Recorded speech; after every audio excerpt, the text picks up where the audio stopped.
کیا ہے تاکہ جنت میں مزہ آئے. اگر مشقت نہیں ہوگی مفت کی جو چیز ہوتی ہے اس کی قدر نہیں ہوتی. والذین جاہدوا فینا، مجاہدہ کرو، لنہدینہم سبلنا، اور یہ سبل اور سبیل کہاں جاتا ہے؟ جنت تک.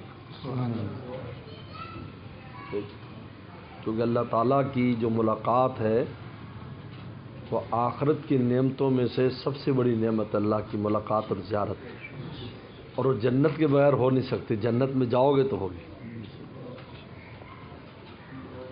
جیسے جنت کو فوز عظیم کہا ہے، کیونکہ یہاں جب جنت میں چلے گئے تب اللہ تعالیٰ کی ملاقات آپ کی ضرور ہو جائے گی. فوز عظیم فرمایا، یہ فوز عظیم ہے. تو اس سے پہلے مجاہدہ اور مشقتیں رکھتی، لے کے شیرینی اور لذات مقر. رومی فرماتے ہیں کہ منزل کا مزہ کس کو آتا ہے؟ لے کے شیرین لذات مقر، حسب بر انداز رنج سفر. سفر کی مشقت پر اس کی لذت اور مزہ ہے. اس لیے کبھی بھی امور آخرت میں مجاہدے سے نہیں گھبرانا چاہیے، اتنا ہی زیادہ آپ کو مزہ آئے گا. وہاں گھبرانا نہیں چاہیے. یہ ہمیں مزہ دینے کے لیے مشقت دے رہے ہیں. اس طرح رمضان میں جو افطار کا مزہ آتا ہے وہ ویسے رات کو روٹی کھانے کا مزہ نہیں آتا. عام دنوں میں آپ کھاؤ تو وہ مزہ آتا ہے جو رمضان میں آتا ہے، کیونکہ اس سے پہلے مجاہدہ ہے، پھر دسترخوان ہے، اور اس میں دو مزے رکھ دیے. ایک اللہ کی رضا مل جاتی ہے، اور دوسرا روزے کا پورا ہو گیا اور اب کھاؤ پیو. اس سے آپ خود دیکھ لیں کہ روزے کے مجاہدے کے بعد جو کھانے پینے کا مزہ ہے دنیا کے طور پر، اسی طرح دنیا میں جو امور آخرت میں مجاہدات ہیں، اب وہ عبادات کے قبیلے سے ہوں، گناہ سے بچنے کا معاملہ ہو، دینی خدمات کا معاملہ ہو.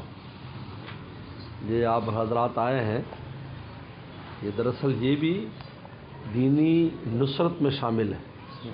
یاد رکھو، خود کو تو آدمی کو فائدہ ہوتا ہے اسی جگہ پر جا کر، روحانی طور پر فائدہ ہوتا ہے، دعائیں قبول ہوتی ہیں، اللہ کی رحمت اور فضل بڑھ جاتا ہے آدمی پر. لیکن نصرت دین میں بھی ایک حصہ ہے، کیونکہ من کثر سواد قوم فهو منهم، جو جس قوم کی تعداد بڑھائے گا اللہ قیامت میں اسی میں شمار کرے گا. یعنی یہ مجرد تعداد بڑھانا، خواب وہ زیادہ استفادہ بھی نہیں کرتا لیکن آیا ہوا ہے، حاضر ہے، بیٹھا ہوا ہے. فرمایا من کثر سواد قوم، تو سواد قوم نے یہ نہیں کہا کہ وہ آنے والا وہ بہت بڑا کام انجام دے، بس وہاں چلا جائے تاکہ تعداد بڑھ جائے. اور من ہو قیامت اسی میں شمار کرو. معمولی فضیلت نہیں ہے. من کثر سواد قوم. لہذا جو بھی دوست ہیں ان موقعوں پر یعنی یہاں آتے ہیں تو یہ تکثیر ثواب اور اہل حق کے مجمع کا اضافے کا ذریعہ ہے. یہ نصرت دین ہے. یہ بھی اس سے دین کی عظمت ظاہر ہوتی ہے، اہل باطل پر اثر پڑتا ہے. پوری دنیا شیطان سمیت ہر ایک ہمارے پیچھے. شیطان بھی جب دیکھتا ہے تو وہ بھی گھبرا جاتا ہے کہ یار یہ لوگ یہاں اللہ کے نام پر جمع ہیں، شیخ کے پاس ہیں، بزرگوں کے پاس ہیں. بتاتے نا کہ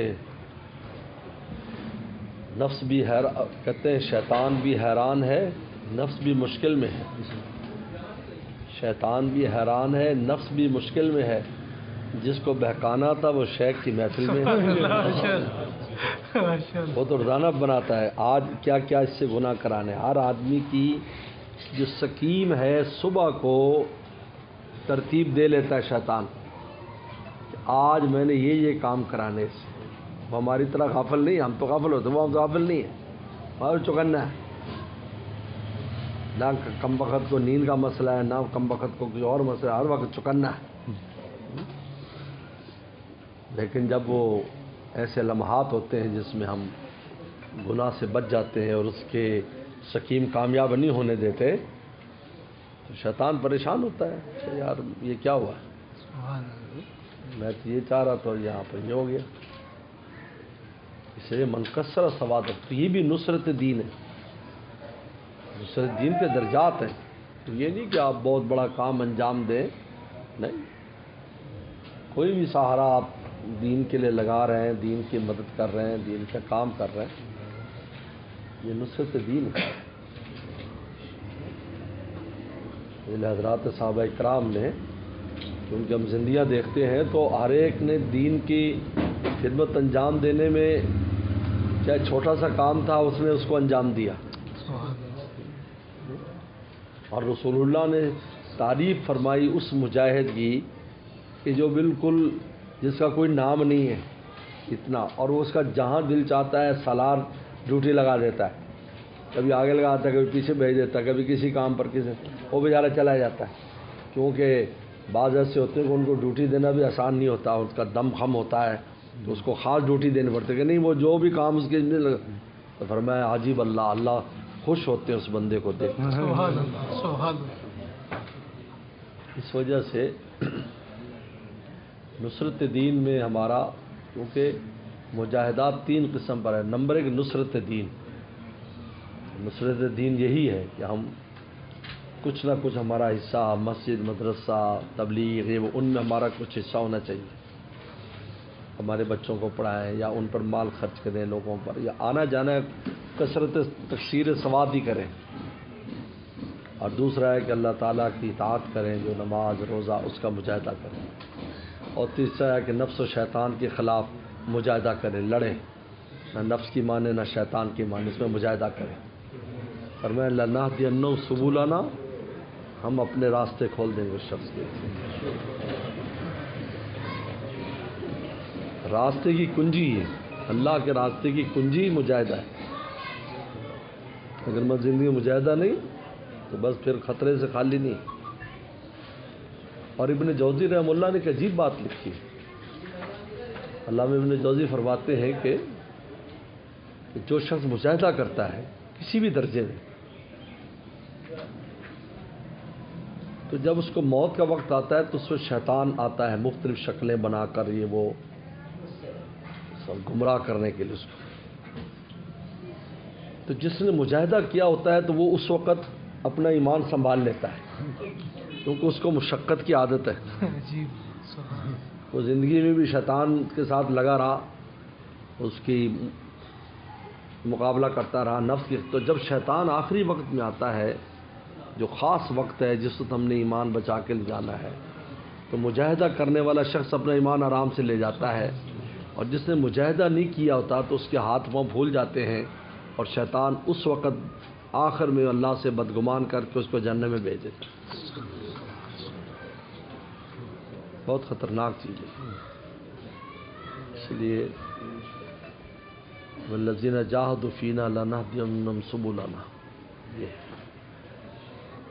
اس نے مجاہدے سے کبھی نہ گھبرائے. یار یہ کیا ہوا ہے، یار ایسا نہیں، خوش ہو تو میرا کام بن رہا ہے، چابی گھڑی جا رہی ہے. جب چابی گھڑو گے تو اس کے اوپر لگتا ہے نا لوہا، سوں سوں کر کے، پھر وہ بڑھے، پھر آپ آرام سے کمرہ کھول لیتے ہو، محل کھول لیتے ہو. تو جنت کی وہ بھی جو ہے وہ بھی اللہ تعالیٰ نے اس لیے کلمے کو کنجی قرار دی ہے، کیونکہ کنجی سیدھی سادھی نہیں ہوتی، اس میں دندانے ہوتے ہیں. لہذا حسن بصری سے کسی نے کہا میں نے کلمہ پڑھا، وہ کہ کلمہ کنجی ہے. انہوں نے کہا اس کنجی میں دندانے بھی ہیں، تو دندانے بھی ساتھ ہیں یا نہیں، یا خالی لوہا ہے؟ تو کلمے کے بعد جو مجاہدات یہ دندانے ہیں، پھر جنت کھل جائے گی.